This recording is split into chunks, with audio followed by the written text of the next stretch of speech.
हा 7-Elevenचा बर्गर आहे, junior veg burger. एक क्लासिक पण असतो 110 का काही रुपयाचा, हा 70 रुपयाचा आहे. आणि ह्याच्यात काय आहे तर एक बन, एक पॅटी, सॉसेस आणि 2 कांद्याच्या चकत्या.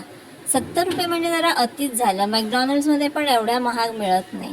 पण जेव्हा खाल्ला ना तेव्हा मला याच्यातला फरक जाणवला. याची जी पॅटी आहे ना त्याच्यात बघा, एकतर खालून जळली आहे पण, आणि वटाणा आहे, बटाटा आहे, गाजर आहे आणि अजून एक कुठली तरी भाजी आहे, ती पण दिसते, मला ओळखता नाही आली. आणि जे सॉसेस आहेत ना ते पण खूप चांगले आहेत चवीला. म्हणजे बर्गर सिंगचा नेहमी जो मी खाते ना बर्गर, त्याच्या सॉसेसची एक विचित्र अशी चव लागत राहते अशी, पण तशी नाही आहे. आणि खाल्ल्यानंतर पण पोट भरलं तरी बऱ्यापैकी हलकं हलकं वाटत होतं मला. पण ह्याच्यात थोडं लेटस वगैरे टाकायला हवं त्यांनी. आणि किमतीला 50 रुपये ठेवा, 70 काय. बाकी छान आहे, चव उत्तम आहे, पॅटी तर खूपच छान आहे याची, पण 70 रुपये जास्त आहे.